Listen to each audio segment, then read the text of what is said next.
प्रभु श्री राम के मंदिर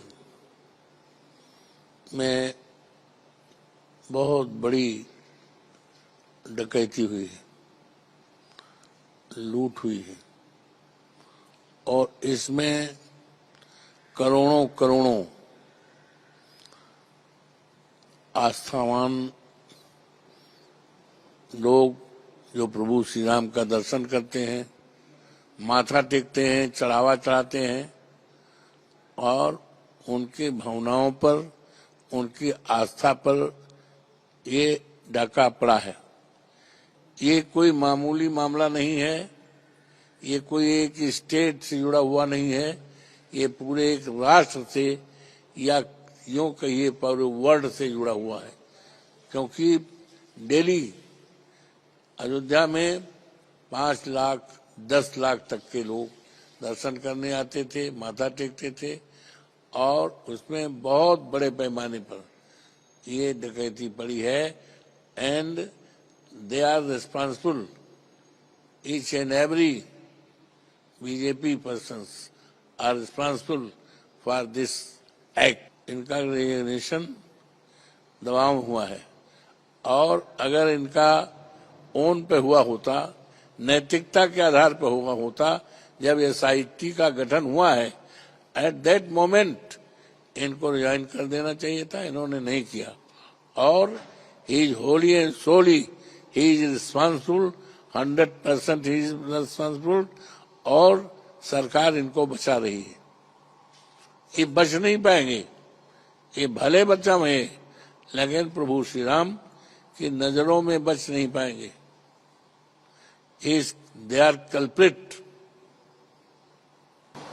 Sir, on Ramanand Nation Emergency case, Samajwadi Party Chief Akhilesh Yadav says that the SID report itself indicates that CCTV footage was tampered with and was the Chief Minister sitting a record for number of visits to Ayodhya just to oversee ongoing theft.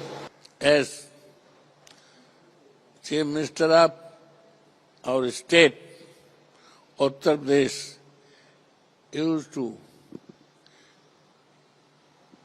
visit in a week, used to visit in a month 4 times, 5 times.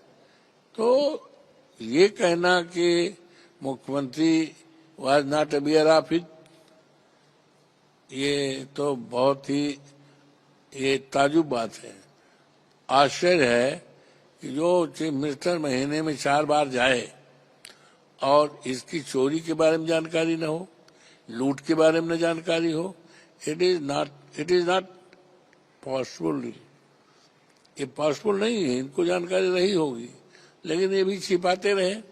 लेकिन ये प्रभु श्री राम के दरबार की चोरी है, चोरी भी है चढ़ावा की और चोरी है चंदे की।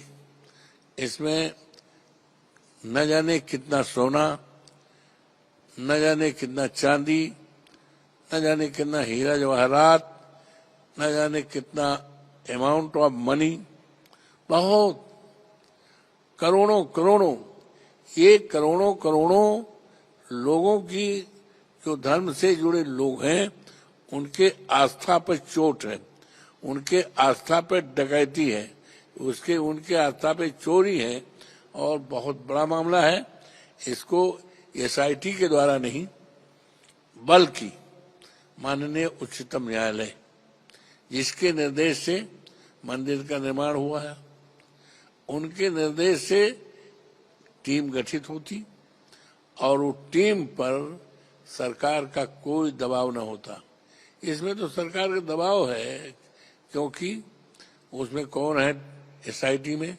लखनऊ के कमिश्नर, लखनऊ रेंज के पुलिस के आईजी और एक वित्त अधिकारी।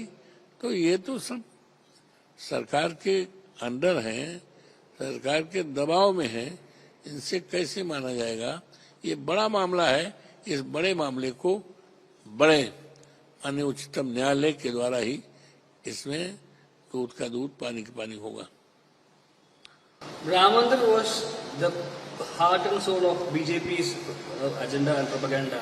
Yes. Now there is a big scam happened in Ram Mandir, and Prime Minister Modi has said any words to take on it. Ram मंदिर से भारतीय जनता पार्टी की सरकार देश में बनी है और राम मंदिर से ही भारतीय जनता पार्टी की सरकार समूचे देश से जाएगी, जिसकी शुरुआत 27 में जब चुनाव होगा तो अखिलेश यादव जी के नेतृत्व में पीडीए की सरकार बनेगी, शानदार सरकार बनेगी और भारतीय जनता पार्टी जाएगी और उसके जाने का सिलसिला जारी हो जाएगा, रुकेगा नहीं।